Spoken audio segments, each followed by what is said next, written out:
Okay, so doing a little tutorial on how to repair a set of E92 coupe lights. They come with an inbuilt LED setup, and annoyingly, this is my driver's one which works, but my passenger one has failed. I did think it was a bulb and then realised it's an LED thing in the end there. So this is my guide on how to repair them. So the first thing I did was identify which was the positive and which was the negative. The top terminal up here is the positive and the one here is the negative. So that would make brown the negative, and I think it's blue is the positive on this circuit. So from another guide, wasn't that clear on what they were doing. Basically, this is the area you need to cut along this black line. Ignore the two bits that go off, you don't need to go that far. But yeah, that area there is where the LED drivers correspond the other side. So yeah, gonna cut this out. I wouldn't use like a hacksaw blade or anything that's gonna cause any dust or anything like that. The person that I've seen do a similar repair used a hot knife. So basically like a blow lamp and a Stanley knife blade or an X-Acto knife or whatever you want to call it. So I'm going to heat this up using a heat gun and try and use that to cut this open. That basically means no debris is going to fall in the light and end up rattling around. Yeah, it's going to look absolute crap. Okay, so heating up the knife was just being too slow, so use the soldering iron.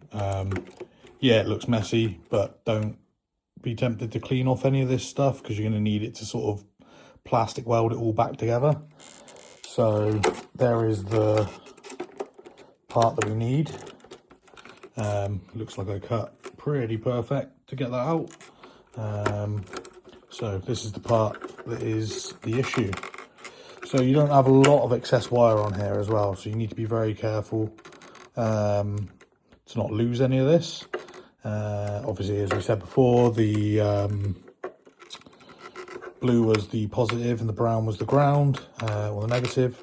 So I'm going to remove this piece, basically remove it from these points here, and then start setting up the new LEDs. Okay, so I bought these 12 volt with a resistor built-in LEDs. I'm just hooking together 3 of them. Going to solder these tips up in preparation to put some heat shrink on them and get them soldered to those. So when preparing these things, just make sure if you're putting heat shrink on, don't put it anywhere near your soldering or anything that's heated.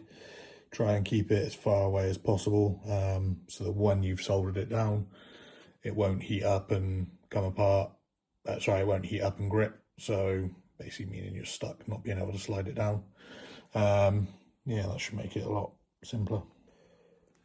Right, so before you stick all the heat shrink on, make sure you check it, see if it works. Yeah, looks all good.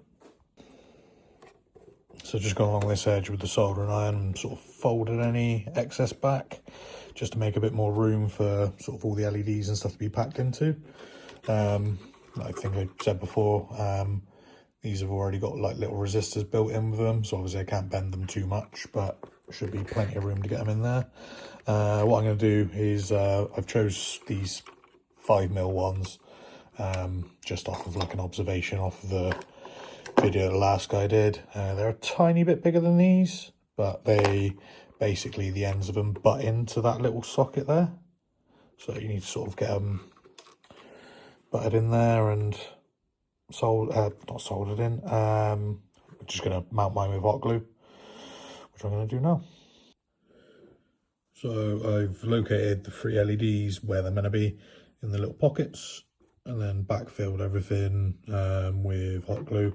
You do have to do one at a time, blow it, let it cool down, so that each one individually sets, because it's just a bit of a fiddle trying to hold all 3 at the same time.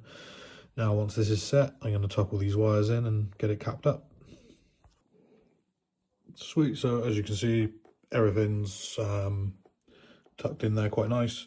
Just make sure you retest at every stage you possibly can, because obviously you're bending all these connections to the LEDs and whatnot. You never know what may happen, so it would suck to seal it all back up and then none of it work. So yeah, just make sure you're retesting every sort of step, because even if you glue one of these in and then they fail, then you're gonna have to rip it all apart anyway. So test each bulb, test each step you go. Okay, now you need to get this part back in as tight as possible to how it was. Obviously make sure that this line is, and everything is going to follow as it was before, because you don't want to, have this poking out a bit too much and then have like fitment issues with the actual light on the car. So now you're just going to start smearing all this back together with the soldering iron, which is why I said leave the excess, because it'll basically act as the filler rod for doing the plastic weld. Okay, so it's not the neatest looking thing in the world, but it's sealed. Should be fine. Don't think there's going to be any gaps underneath it or anything like that. If it's like my first time trying to do plastic welding, so if you're pretty handy at it, you should be able to get a better result than that. But yeah, I think that's pretty good. I'm going to sand off any of the high spots just to make sure it all fits. But yeah, really happy with it. So that's the 3 LEDs set up, ready to be fitted to the second one, compared to the original unit.